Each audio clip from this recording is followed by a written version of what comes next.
Welcome, everyone. I'm Amy Seeley, president of Seeley Test Pros and LEAP, helping students to succeed in all kinds of tests from 8th grade to grad school throughout Ohio. And I'm Mike Bergen, president of Chariot Learning, helping students with Test School and Life based out of Rochester, New York. Between the two of us today, we have over 60 years of experience at the highest levels of the test preparation and supplemental education industries.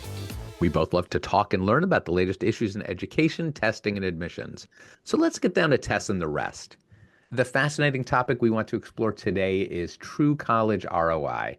But first, let's meet our special guest, Gage Mersereau. Gage Mersereau is the CEO and founder of GradBetter, a company focused on simplifying college planning and affordability for counselor and families. With over 15 years of experience in the field, Gage has dedicated his career to helping families find their college fit. Prior to founding GradBetter, he built ConnectSports, a youth sports recruiting platform that empowered 100,000 high school athletes to discover, connect with, and commit to their college of choice. Gage began his career on Wall Street, working as an M&A banker and in private equity. Welcome. Thank you. Gage, we're happy to have you on the show because this is a topic that we always want to learn more about. Certainly our listeners want to learn more about. Before we get into this topic, though, we'd like to learn more about you. Can you tell us a bit about your background? Yeah, so I built a company called ConnectSports, and that was a platform for kids to research schools and get recruited. And I've just learned a lot, obviously, about the college process, merit. So we were really popular in school in sports like lacrosse, field hockey, etc.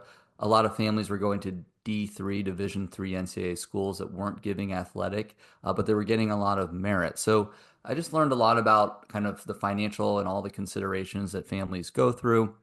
And then a lot of families would say, we're actually using your site for our non-athlete students, and kind of learned just how putting information together in one place to tell a story can help families kind of stitch it together and better evaluate their path. That's interesting. So you were motivated by the sports aspect, but then you found out that equally or maybe even more popular, where the broader need was trying to figure out the financial piece. Yes, what I thought was that we were a youth sports recruiting platform. What I learned over time was that we were really a college platform, because if you think about, I've been to convention centers for volleyball. It has like 80 courts. There's like a constant thump, thump, thump, right, of the ball getting hit. But if you think about it, there could be 10,000 athletes, but maybe a couple hundred are being recruited, right? So everyone else is just going through the same door as everyone of all the students applying. And if you think about Division III, if you're an athlete, you're still going through the standard door anyway. So, while athletics is a dimension, for most families using our platform, it wasn't the sole focus. Interesting. So have you built these sites yourself, or like would you consider yourself an ed tech professional or a data analyst? Great question. I wear a lot of hats. So I design the sites in Figma, which is a design tool. I do have a team that helps build it and bring it to life. And I think with any platform you're building, you're really only as good as the feedback loop you have with your customers. So where I've been, super blessed is just to have, great early customers, advocates that have given me the feedback to grow into, the business that it became. Fantastic. So we're talking about return on investment in college, the true college return on investment, which is because everyone that considers the cost of higher education is thinking, well, I won't say everyone, because some people aren't concerned about the cost, but most people want to understand the true cost of college and what comes back. What does that mean in the cost of college? Because paying you're paying a certain price, but your returns are uncertain. Exactly. So one is just trying to get good data. So if you think about investment, that is your college cost.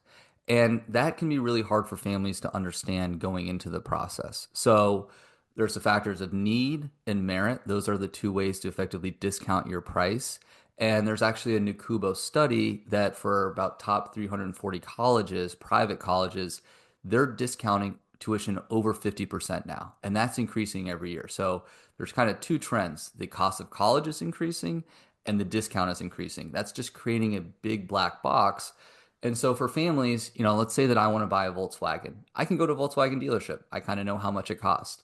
When you're going to college, you might end up on the Porsche dealership that you don't intend to be, right? Because you Mhm. just don't know where to go. And so obviously, if you want to understand investment, you got to get an accurate cost. And so unfortunately, there's some limitations in the way that the information is presented now. But that's kind of the first focus. And then when you think about what is the return, that's obviously the graduate earnings. And we have an amazing tool in the college scorecard where the government actually looks at the tax returns of graduates by major. So you can really get a sense of their success and outcome. And the only tweak that needs to be done there is just adjusting that for where people live. Because if you study a certain field and you do it in Indiana, where I'm from, or you do it in New York, where I live now, employers pay more for you to live in those high cost areas. And so you just need to make sure that you're, using the most accurate numbers you can. So typically we think about net price in terms of what is it you're going to actually pay? And we've podcasted about, using even like net price calculators on college websites to sort of predict that. But I'm wondering, you know, why doesn't net price apply to all applicants? Can you speak about that a little bit? Yeah, so at a high level, the college breaks down the overall net price and by income brackets. The highest income bracket is 110,000 or more of household income. I don't think that they've updated that bracket in probably 30 years. I think we all know what's happened in inflation over that time. So, the issue is that if you look at a lot of the private schools, maybe only half of the families are getting any grant and scholarship aid. So those brackets are not even covering those families. So when you see, okay, families making over 110,000 are making this, what you're missing is all the people not even included in that data that are paying more or probably full price, right? So you're seeing an artificially low price. And then, the issue is that if you are making 110,000, you're probably going to get a considerable amount of need aid from the school. If you are making 250, you might get zero, right? So the colleges have started to say, hey, if you have this income level, you'll get this amount of need aid. They're trying to make it a little bit more transparent.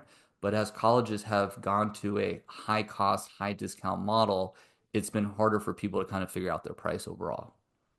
Yeah, that's fair, and it's also frustrating because, right, you want to estimate the cost of this really substantial amount of money you're going to have to lay out for whether it's the student paying, the family paying, loans. Like there's so many different factors that go into paying for college. We're not talking about that. We're talking about what you're going to pay and how you're going to see a return on your investment, and we need better ways to assess the actual cost of college, right? And you study this phenomenon in great depth, and I understand that there are a lot of factors that should be considered when determining your true college investment. Can you lay out what those factors are? Yeah, well, I would highlight there's also factors that aren't financial, right? So that there's social factors. Is the school a great fit for the student? Is prestige, location, et cetera. So there's a lot to keep in mind. Financial fit is just one lens. But I think at the end of the day, you have to work backwards from the student, right? If the student does a lot of amazing hard work, gets into a great school, and that school is just not a realistic financial fit for the family, and they have to let that student down. Like that's what we want to avoid, right? And that's why having better price transparency can help families, focus their efforts and obviously, hopefully, avoid that situation. So let's put aside the pieces about the other aspects of fit. We talk about the other aspects of fit all the time, and they're critical in Hmm. determining what schools you want to apply to. But just in terms of the family saying, look, we're seeing college not just as an experience. It's not just meant to be the best 4 years of your life, 4 to 6 years of your life, right? We actually want you to come out of college on your career path. Whatever you think it is now, we want to put you in the best position to do that. And we want to make sure that this is sustainable. What are the different dimensions that should inform decisions like that from the Yes. financial perspective? So three dimensions. One is college cost. So what are you going to pay? What is your investment?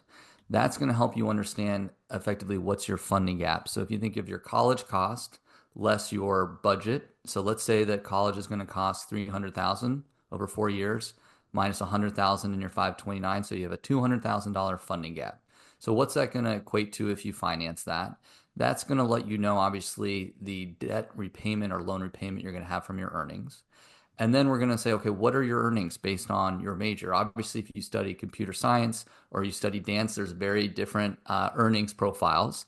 And so from there, we can have a kind of understanding of, your effectively your P&L, as an individual in your 20s. And then I think the last dimension to layer on is obviously where do you want to live, right? Because if you live in in the Sun Belt in Atlanta, a lower cost city, then effectively there's more combinations of majors you could study and still be able to, have a quote unquote the alumni lifestyle that you're looking for. It's interesting that like where do you want to live, right? Not where do you want to live during college, but you're really talking that making the decision about your higher education experience should also incorporate what happens after college. Yeah. And I mean, I think it's not that these are answers that you have to know going into college. I think it's just a healthy exercise to think about, right? And when you're on campus, if you've taken on a lot of student loans before you decide to study, I mean, I'm just using dance or business or journalism or finance or computer science. It's just helpful to know that is this something, because if you take a step back, we have a lot of information available today that a previous generation of students didn't have, where we can kind of project these outcomes and maybe see if it leads to, I don't want to call them traps, but just undesirable outcomes. And so the student can now have that lens as they choose their major in college, where they may want to live after, that kind of thing. And so we can effectively project forward, what your alumni lifestyle is going to be by just using data from students that have gone on that journey ahead of you. Yeah, when you say undesirable, I think unrealistic. I know so many students that we encounter talk about how they want to live in New York City after they graduate. As opposed to, I just worked with an amazing student in the Midwest, and I was like, well, where do you want to land after college? It's like, I definitely want to move back to the Midwest. Like she's going to be able to keep her costs under control in a Yep. way that everyone who's dreaming of a truly peak urban experience after college, they're not really considering that. Yeah, I mean, GradBetter, my story was I grew up in Indiana and I looked at Indiana and Boston College. I went to Jesuit high school. As I told you before we start recording, tipped over a porta potty in seventh grade. I got sent to the Jesuit high school. Everyone there has to look at Boston College. I had family out east. And so I was really considering it. And what I did is I looked back and said, okay, to my 16, 17-year-old self who wanted to study business, if I saw the earnings of graduates at Boston College, which are over 100,000, compared to Indiana University, where I went, which is about in 60,000, would I say, whoa, I got to go to Boston College. I'm going to make so much more, right? And so the reality is, studying business and going to New York, those Indiana University grads, they're making the same amount of money. But you have to kind of parse that data a little bit more. And not all the websites that families make their way onto help provide that additional lens. And to be candid, I was blessed to get a great job in New York, be able to save and bootstrap a business. I mean, my whole career could have been different just on that one decision that I make, when I'm 16 or 17 years old, because I would have had obviously a lot more student loans had I gone to Boston College. You were a visionary. No, I was You were, lucky. you were a very serious high schooler. Well, I want to study business, right? And so at the end of the day, it starts with a lemonade stand and kind of goes from there. But, I just think that I was lucky, right? And I realized that I probably, would have had a harder time making the same decision. Luckily, my parents kind of smacked me on the back of the head and was like, "You're going in state to Indiana, has a great business school." But, not every family is providing that lens. And so we're just trying to provide a resource, it's free to use, obviously, where you can kind of help to have a collective conversation with the student about, what are their goals and how might financial fit, impact that. Well, it is interesting. I have a niece who's finishing her degree in social work, and her mom was helping her do her taxes last year, and she's obviously in her 20s now, and then she was like, "Have you thought about like how you're gonna pay off the loan you took to get your master's in social work knowing what the sort of income forecast is. And it was, I will say this much, they didn't talk afterwards because my niece wasn't really wanting to have that conversation. But it's a really important conversation because sometimes even the career paths we're looking at force us to really make different decisions about where we go to, or should make different decisions about where we go to college. Because if you're not gonna make a lot of money, and you don't want, and the point is not to say I want to make a lot of money. Like that's the hard part about this is there are obviously business and finance, and there's going to be fields where there's a lot of greater potential for income. But there are definitely those fields of like education, social work, where the income forecast doesn't get better. You don't necessarily, the longer in your career, make a lot more money. And so I think those are hard conversations, but they have to be had, and they have to sort of factor into how you make a decision about where to go to college based on that. 100%. I mean, I think we need to obviously have people in those professions, and we need to make it economically feasible. And that can be hard in the current, college cost landscape, right? It was different when college was not as expensive because you could sort of feel free in making your decisions. Now it's like it's a reality check. It was also different when rent wasn't as Yes. expensive, right? Because we're talking about a lot of factors, not just tuition, which can be discounted as expensive, but cost of living at school and cost of living when you get out, and that keeps going up. Yeah. I don't even get me started on the price of eggs. Yeah. So No, but obviously it's like in an uncertain economy, taking out hundreds of thousands of dollars in loans when you might not be in line to earn that back in the short or long term is really short-sighted. for sure. I mean, there's a whole deeper conversation about, when you get a mortgage for a house, they look at your income, debt to income ratio. When you get student loans, you could go and study dance or you could study finance, you get the same amount of loans, right? So there's a whole kind of broader conversation about that. I just feel like you're 16, 17, 18 years old. You're signing on for a lot of money. You don't fully understand. I mean, from a personal aspect, like my wife went to a great school, she had some student loans. It was a thing to learn about, that as we navigated our relationship. And I just think that having a conversation doesn't mean that you can't do something. It just means that you have your eyes wide open as you start on that path. It's funny that you just said that. And this is probably taking the conversation a totally different direction, but there's the fact like you just mentioned about finding like your person and getting married. I can't imagine now thinking about finding someone and realizing that person owes all this money. Like when you get married to someone these days, it's like, hey, can you tell me how much money do you owe? Because that's a big factor. And some people want to get married to offset that because obviously two incomes are better than one. But these are these pragmatic conversations that I got to tell you guys, when I got married in my early 20s, I never thought about that. Right. And I see those questions on Reddit all the time. Like, I just found out that my fiance owes this much in college debt, right? Yeah, that's just probably outside the scope of GradBetter. Exactly. Relationships and the rest, you can't right? factor that into this equation, right? But these are the things that like if you have to think about them going into college, because if you don't, you're saddled with something that now is like the monkey on your back if if some of these factors don't work out. But I do think it's interesting. Gage, I have 5 kids and 4 of whom have kind of gone to college or out of college. And I mean, it's hard because I can't imagine if I'd had to have these hard conversations about the money. We were fortunate enough that like my students either had scholarships or their financial aid packages were good. But I do think about having to have them think about that to navigate like beyond. And I think that's the dilemma we all face now is these are hard conversations to have with kids, essentially, right?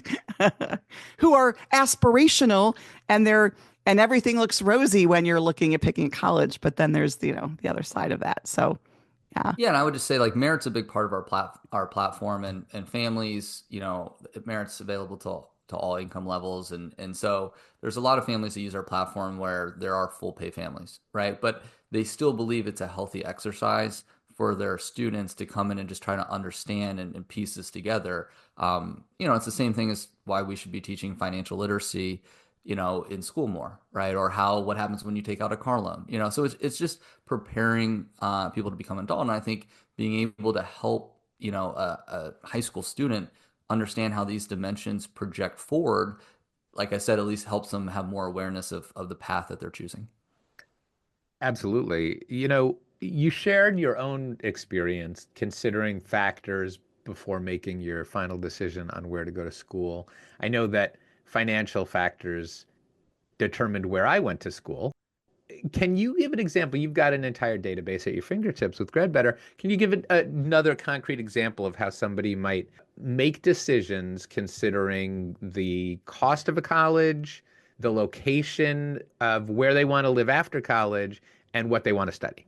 Yeah, so my sister, she studied, dance and the arts. And so, an example is like if you want to go to Broadway and you might have to be, working in a coffee shop and then doing auditions, going in state so that you don't have, a lot of student loans that are maybe limiting your ability to juggle, all the balls that are required might be a better fit. If you want to be in a high cost city, then studying computer science to go to San Francisco or finance to go to New York, those are things that allow you to have that independence, once you graduate. And so, it's just a personal decision. What is interesting is that cost of living obviously changes location. New York is more expensive than Atlanta. Your student loans, those are the same no matter where you live. So kind of ironically, going to a high cost city might be better if you're earning more because you could pay down student loans faster.